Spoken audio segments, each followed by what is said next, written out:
menyebabkan seseorang mengalami kejang secara berulang. Epilepsi bisa menyerang seseorang ketika terjadinya kerusakan atau perubahan di dalam otak. Di dalam otak manusia, terdapat neuron atau sel-sel saraf yang merupakan bagian dari sistem saraf. Setiap sel saraf saling berkomunikasi menggunakan impuls listrik. Pada kasus epilepsi, kejang terjadi ketika impuls listrik tersebut dihasilkan secara berlebihan, sehingga menyebabkan perilaku atau gerakan tubuh yang tidak terkendali. Berikutnya ada faktor resiko penyakit epilepsi. Beberapa faktor yang berpotensi meningkatkan resiko terkena epilepsi antara lain ada faktor usia. Epilepsi umumnya dialami oleh usia anak dan lansia. Meski demikian, kondisi ini juga dapat dialami oleh semua kalangan yang memiliki resiko terkena epilepsi. Dan yang kedua ada resiko genetik. Riwayat kesehatan yang dialami oleh anggota keluarga dapat menjadi pemicu penyebab epilepsi. Berikutnya ada cedera pada kepala. Cedera pada kepala dapat menjadi penyebab epilepsi. Berikutnya ada stroke dan penyakit vaskular. Stroke dan penyakit pembuluh darah atau vaskular lainnya dapat menyebabkan kerusakan otak yang dapat memicu kondisi ini. Berikutnya ada demensia dan infeksi otak. Infeksi otak itu sendiri adalah peradangan pada otak atau sumsum tulang belakang yang dapat meningkatkan resiko terkena epilepsi. Dan yang terakhir ada riwayat kejang di masa kecil. Kejang dapat disebabkan oleh demam tinggi. Pada kondisi ini, anak lebih rentan mengalami epilepsi. Berikutnya pada poin yang ketiga ada gejala penyakit epilepsi. Kejang berulang merupakan gejala utama epilepsi. Karakteristik kejang akan bervariasi dan bergantung pada bagian otak yang terganggu pertama kali dan seberapa jauh gangguan tersebut terjadi. Jenis kejang epilepsi dibagi menjadi dua berdasarkan gangguan pada otak, yaitu ada kejang parsial dan kejang umum. Kejang parsial atau vokal, otak yang mengalami gangguan hanya sebagian saja. Kejang parsial ini dibagi menjadi dua kategori, yaitu kejang parsial simple dan kejang parsial kompleks. Kejang parsial simple yaitu kejang yang pengidapnya tidak kehilangan kesadaran. Gejalanya dapat berupa anggota tubuh yang menyentak atau timbul sensasi kesemutan, pusing, dan kilatan cahaya. Bagian tubuh yang mengalami kejang tergantung pada bagian otak mana yang mengalami gangguannya. Contohnya, jika epilepsi mengganggu fungsi otak yang mengatur gerakan tangan atau kaki, maka kedua anggota tubuh itu saja yang akan mengalami kejang. Kejang parsial juga dapat membuat pengidapnya mengalami perubahan secara emosi, seperti merasa gembira atau takut secara tiba-tiba. Dan yang kedua ada kejang parsial kompleks.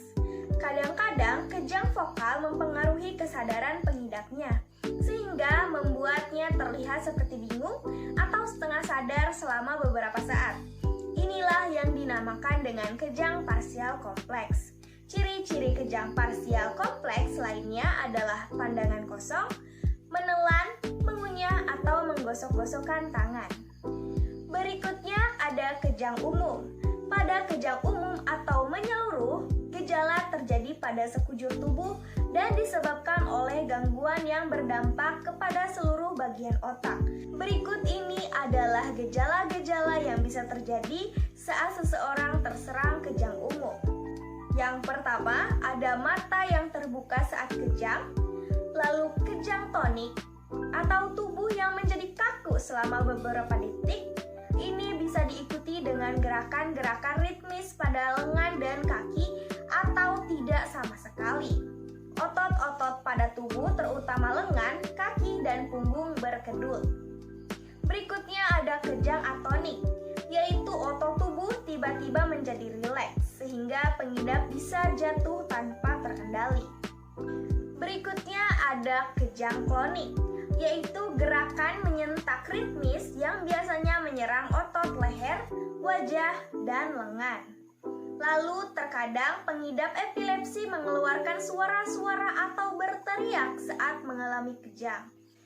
Dan berikutnya ada mengompol.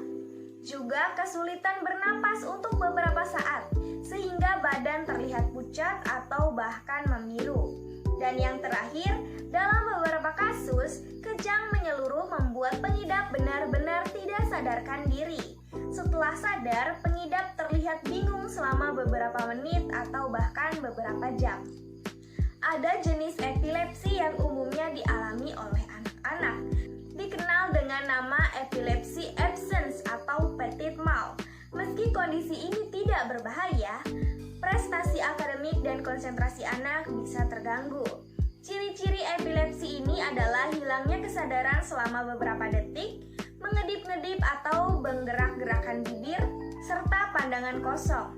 Anak-anak yang mengalami kejang ini tidak akan sadar dan ingat akan apa yang terjadi saat mereka kejang. Adapun penyebab epilepsi dapat mulai diidap pada usia kapan saja. Umumnya kondisi ini terjadi sejak masa kanak-kanak. Berdasarkan penyebabnya, epilepsi dibagi menjadi dua, yaitu yang pertama ada epilepsi idiopatik, disebut juga sebagai epilepsi primer. Ini merupakan jenis epilepsi yang penyebabnya tidak diketahui. Sejumlah ahli menduga bahwa kondisi ini disebabkan oleh faktor genetik atau keturunan. Dan yang terakhir ada epilepsi simptomatik, disebut juga epilepsi sekunder. Ini merupakan jenis epilepsi yang penyebabnya bisa diketahui. Sejumlah faktor seperti luka berat di kepala, tumor otak, dan stroke diduga bisa menyebabkan epilepsi sekunder. Berikutnya ada diagnosis epilepsi. Langkah untuk mengetahui epilepsi, dokter pertama-tama akan menanyakan perihal aktivitas yang dilakukan oleh pengidapnya.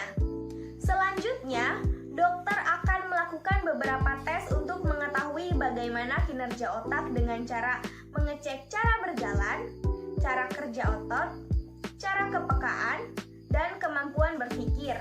Selain itu, dokter juga akan menyarankan tes jika Anda terindikasi mengidap epilepsi seperti EEG atau elektroensefalogram.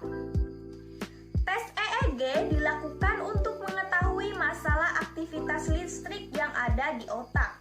Dan berikutnya, tes darah. Tes ini untuk mengetahui tanda infeksi dan masalah kesehatan lain. Yang berikutnya ada pengobatan penyakit epilepsi.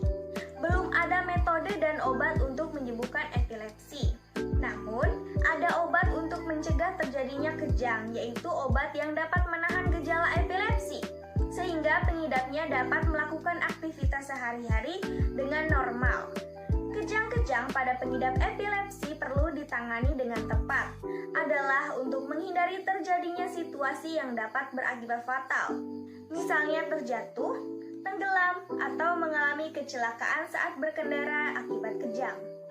Berikutnya ada pencegahan epilepsi. Selain dengan obat, penanganan epilepsi juga perlu ditunjang dengan pola hidup yang sehat, seperti olahraga dengan teratur, tidak mengonsumsi minuman beralkohol secara berlebihan, serta diet khusus.